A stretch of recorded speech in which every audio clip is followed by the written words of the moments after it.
तो हमजा चिमाएव की एक हीटेड आर्ग्यूमेंट हो गई उनके टीममेट के अपोनेंट से, जो कि एक फाइटिंग इवेंट के मेन इवेंट में फाइट कर रहे हैं। तो इस वीडियो के अंदर हम डिस्कस करेंगे जो हमजा चिमाएव की रीसेंट हीटेड आर्ग्यूमेंट, जिसकी क्लिप काफी ज्यादा वायरल हो रही है सोशल मीडिया के ऊपर, उसके बारे में आप सबको बताऊंगा। हमजा चिमाएव ने किसको कन्फ्रंट करा, उनके टीममेट के अपोनेंट के लिए क्यों गुस्सा हुए हमजा चिमाएव, सारी चीजों के बारे में आप सबको इस वीडियो के अंदर बताऊंगा। साथ भाइयों, UFC 325 इवेंट इस हफ्ते होने वाला है, जिसके अंदर बहुत खतरनाक स्ट्राइकिंग मैचअप्स डाले हुए हैं। तो UFC 325 की डेट एंड टाइमिंग्स आपको बताऊंगा, कब कहां कैसे देख सकते हैं उसको, साथ ही साथ कौन से इंपॉर्टेंट मैचअप्स है जो कि आप सबको बिल्कुल मिस नहीं करने चाहिए।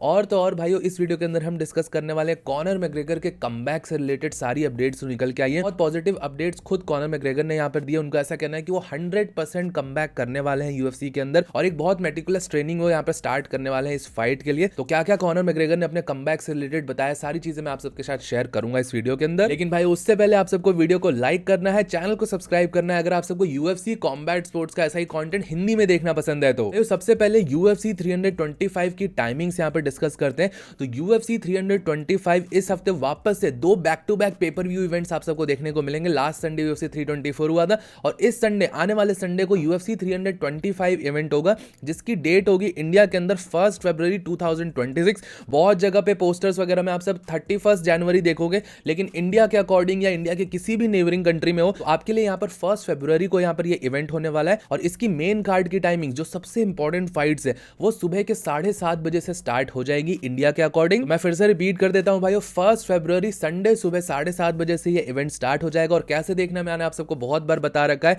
अगर आप यहाँ पर टेलीविजन पे देखना चाहते हो तो सोनी 10-2, 10-3 चैनल पे जो भी टाइमिंग्स मैंने आप सबको बताई, उस टाइम पे जाके आप सोनी 10 के सारे चैनल्स चेक करना, किसी ना किसी पे आपको UFC की लाइव स्ट्रीम देखने को मिल जाएगी। डिफरेंट लैंग्वेज के भी ऑप्शंस होते हैं।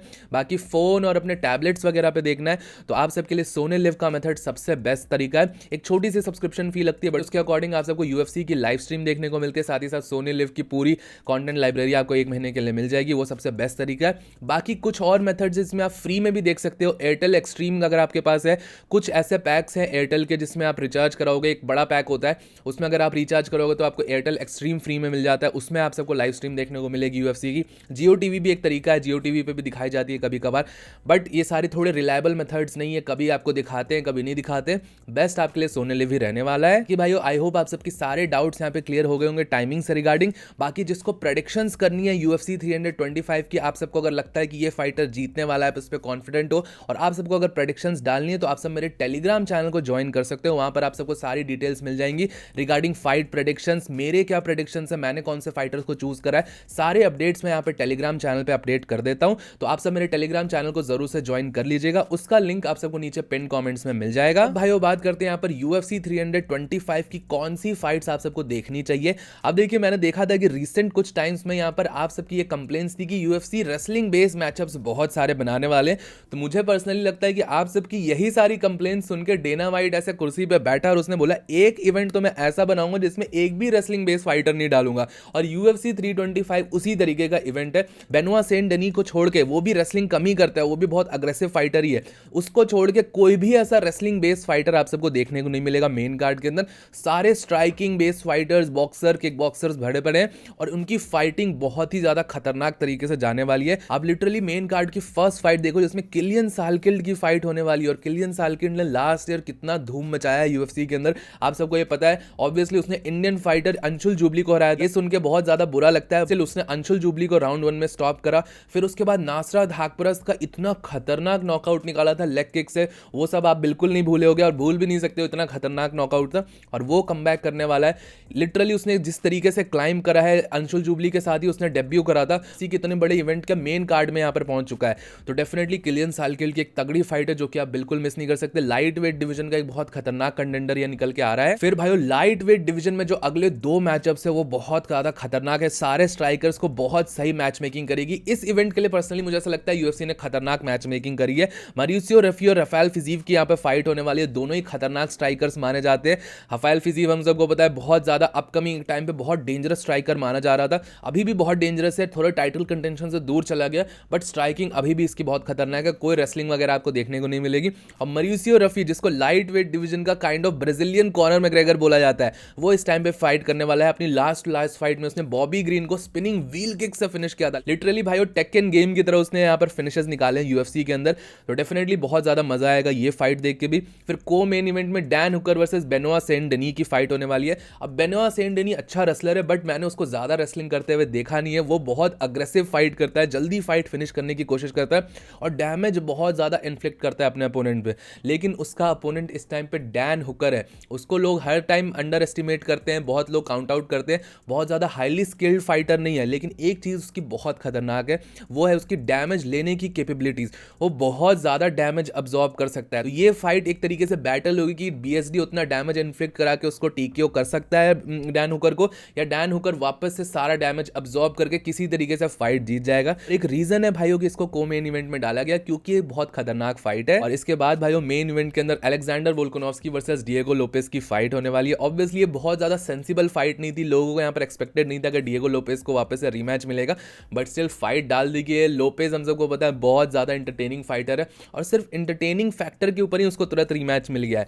तो डेफिनेटली बहुत ज्यादा खतरनाक फाइट होने वाली है। लोपेस का ऐसा कहना है कि वो फर्स्ट राउंड में जो थोड़ा वॉल्यूम कम थ्रो करा था उसने, वो सारी वो मिस्टेक्स सही करेगा और इस फाइट में वो और ज़्यादा अग्रेसिव मोड में आने वाला है।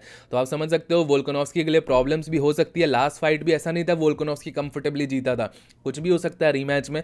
और इसी तरीके से ये UFC 325 की फाइट्स आप सबको बिल्कुल ही देखनी है, कोई भी फाइट मिस नहीं कर सकते, क्योंकि ये UFC ने सिर्फ स्ट्राइकिंग जो देखना चाहती है ऑडियंस, उसको केटर करते हुए ये कार्ड बनाया, मुझे तो ऐसा लगता है। बाकी भाइयों इस फाइट से रिलेटेड एक डिटेल प्रेडिक्शन वीडियो कल अपने चैनल पे अपडेट हो जाएगी, लेकिन उससे पहले अगर आप सबको मेरी प्रेडिक्शंस जाननी है, आप सबको खुद से प्रेडिक्शंस करनी है, तो आप सब मेरे टेलीग्राम चैनल को जरूर से ज्वाइन कर लेना। उसका लिंक नीचे पिन कमेंट्स में आप सबको दे दूंगा मैं। अब बात करते हैं यहाँ पर UFC 325 के फाइट वीक में क्या क्या चल रहा है। ऑब्वियसली यहाँ पर फाइट वीक चल रहा है, लेकिन हमजा चिमाएव की अलग फाइट वीक चल रही है। एक आपने अपने क्लिप्स देखी होगी जिसमें एक हीटेड आर्ग्यूमेंट में वो एक फाइटर के साथ आ जाते हैं। बहुत सारे लोग कंफ्यूज है कि हमजा चिमाएव क्या UFC 325 के फाइट वीक में था, तो ऐसा बिल्कुल नहीं है। एक फिटबॉक्स फाइटिंग ऑर्गेनाइजेशन है, उसके फाइट वीक में यहाँ पर हमजा चिमाएव था। वो बेसिकली ओमान में एक इवेंट हो रहा है फाइटिंग का, जिसमें उनका टीममेट यहाँ पे फाइट कर रहा था। तो एंथनी ज़ीडान और ज़ोकार डुराएव की फाइट यहाँ पे होने वाली थी। ज़ोकार डुराएव यहाँ पर हमजा चिमाएव का टीममेट था, और इन दोनों का जब फेस ऑफ हुआ तो एंथनी ज़ीडान ने यहाँ पर काइंड ऑफ शव करने का ट्राई करा, एक ब्रॉल करने का स्टार्ट करा यहाँ पर डुराएव के साथ। और ये देख के हमजा चिमाएव को कहीं ना कहीं गुस्सा आया, वो नीचे यहाँ पर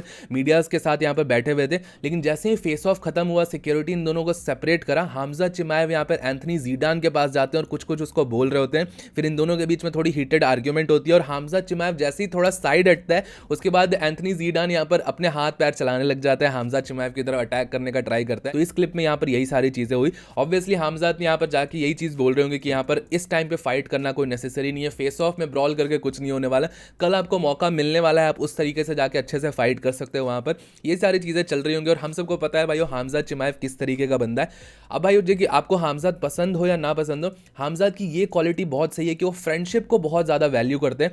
जो भी फाइटर यहाँ पर कोई भी बंदा उनके फ्रेंड्स वगैरह से मैसअप करने आता है, तो उसको एक सही और बेफिटिंग रिप्लाई देते हैं। हमजा चिमाएव हमेशा अपने फ्रेंड्स के साइड बाय साइड एकदम खड़े रहते हैं। इसी का एक एग्जांपल है भाइयों कि हमजा चिमाएव और डैरेन टिल की पहले बहुत अच्छी फ्रेंडशिप हुआ करती थी। फिर याकीन बकली ने कहीं ना कहीं ट्रैश टॉकिंग करने का ट्राई करा था एक बार होटल के अंदर ही, यहाँ पर डैरेन टिल को थोड़ा इंटिमिडेट करने का ट्राई करा था। तो हमजा चिमाएव वहां पर भी ऑन पॉइंट खड़े थे डैरेन टिल के साथ, याकीन बकली से उसी टाइम फाइट करने के लिए रेडी था हमजा चिमाएव। तो ये चीज हमजा चिमाएव की मुझे बहुत सही लगती है। आज के टाइम पे फ्रेंडशिप्स वगैरह बहुत ज्यादा रेयर होती है, ऐसी ट्रू फ्रेंडशिप और ऐसा ट्रू फ्रेंड जो आपके लिए हर टाइम खड़ा हो और आपकी पूरी सपोर्ट में खड़ा हो। भले वहां पर वो देखेगा नहीं कि इवेंट चल रहा है, क्या चल रहा है, ये सारी चीजें अगर आप पे बात आएगी तो पूरी तरीके से लड़ने के लिए हमेशा रेडी रहेगा। ऐसा फ्रेंड हमजा चिमाएव जैसा सबके पास होना चाहिए। बाकी भाइयों हमजा की एक्चुअल कोई फाइट है नहीं, यहाँ पर एंथनी ज़ीडान और डुराएव के बीच में ये फाइट होने वाली है, और डुराएव यहाँ पर हमजा चिमाएव का टीममेट है। जल्दी यहाँ पर ये फाइट होगी। अब मोस्ट प्रोबेबली यहाँ पर डुराएव इस फाइट को जीत सकता है, क्योंकि पर्सनली मुझे ऐसा लगता है जो ज्यादा ट्रैश टॉकिंग करते हैं, और एंथनी ज़ीडान ने भी जब हमजा चिमाएव सामने खड़ा था तब कुछ नहीं करा, हमजा चिमाएव को सिक्योरिटी ने सेपरेट करा, बीच में बहुत सारे बॉडीगार्ड्स आ गए, तब यहाँ पर चीजें करने लगा।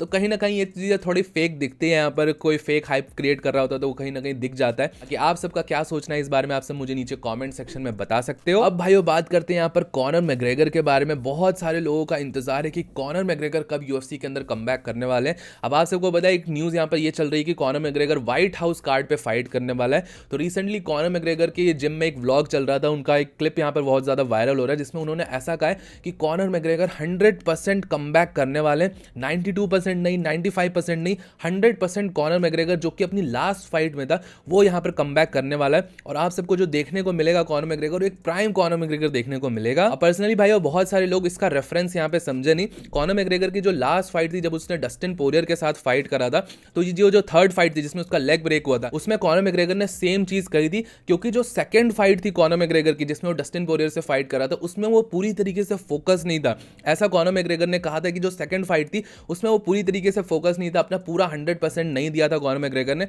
लेकिन जो थर्ड फाइट थी उसके लिए उसने बहुत ज्यादा ट्रेनिंग करी थी, बहुत ज्यादा अच्छे तरीके से प्रिपेयर था। और मुझे लगता है कि कहीं ना कहीं एक बहुत ज्यादा बैड लगता, क्योंकि कॉनर मैग्रेगर वापस अपने फाइटिंग मोड में आ चुका था, वो फाइटिंग में बहुत ज्यादा इंटरेस्टेड था। लेकिन क्योंकि उसको इंजरी हो गई तो उसको फाइटिंग से वापस दूर जाना पड़ा। क्योंकि कॉनर मैग्रेगर का उस समय कहना था कि मैं डस्टिन से फाइट करूंगा, उसके बाद साल में 2-3 फाइट्स करूंगा जैसे अपने प्राइम में करता था वो। और डेफिनेटली वो करता, क्योंकि उसके पास वो मेंटालिटी, वो जो बेसिकली हंगर थी वो वापस आ गई थी। बट वो इंजरी इतनी गलत टाइम पे आई है ना, फिर यहाँ पे कॉनर मैग्रेगर को इतना लंबा ब्रेक लेना पड़ गया। और भाई वो वही चीज यहाँ पर कॉनर मैग्रेगर फिर से कह रहा है कि वो इस बार फाइट करने वापस आ रहा है तो अपनी 100% एबिलिटी के साथ आ रहा है। कोई भी फेम, कोई भी पैसा उसको इस टाइम पे डिस्ट्रैक्ट नहीं करेगा, वो पूरी तरीके से फोकस होकर ही आएगा। और ऑब्वियसली यूएफसी और कॉम्बैट स्पोर्ट्स जैसा गेम है, 100% फोकस मांगता है। तो ये चीज़ तो अच्छी चीज़ है। यहाँ पर ट्रेनिंग कैंप में है कॉनर मैग्रेगर फिट और काफ़ी अच्छी उसकी फिजिक इस टाइम पे दिख रही है, काफ़ी मोटिवेटेड वो दिख रहा है, ये अच्छी चीज़ है। As a Conor McGregor fan बहुत ज़्यादा अच्छी चीज़ लग रही है कॉनर मैग्रेगर को इन सारी चीज़ों के बारे में डिस्कस करते हुए देख के। वरना भाई पिछले कुछ टाइम से, पिछले 2-3 सालों से तो सिर्फ यहाँ पर विस्की और यहाँ पर कॉन्ट्रोवर्सीज ही देखने को मिली हम सबको कॉनर मैग्रेगर की। तो आई होप ये सारी चीज़ें सही तरीके से कैरी फॉरवर्ड हो। व्हाइट हाउस कार्ड पे तो मुझे अभी भी लग रहा है कि मुश्किल होगा, यूएफसी उसको फाइट नहीं करवाएगी। बट डेफिनेटली जून या जुलाई के अराउंड कोई भी एक कार्ड होगा, इंटरनेशनल फाइट वीक में ही फाइट हो सकती है। तो ये सारी चीज़ें यहाँ पर पॉसिबल होगी यूएफसी की तरफ से। बाकी आप सबका क्या सोचना है इस बारे में, आप सब मुझे नीचे कॉमेंट सेक्शन में जरूर बताना। टिल देन वीडियो पसंद आया होगा तो प्लीज़ वीडियो को लाइक, चैनल को सब्सक्राइब कर दीजिएगा। मिलता हूँ आप सबको नेक्स्ट वीडियो में अगले अपडेट के साथ।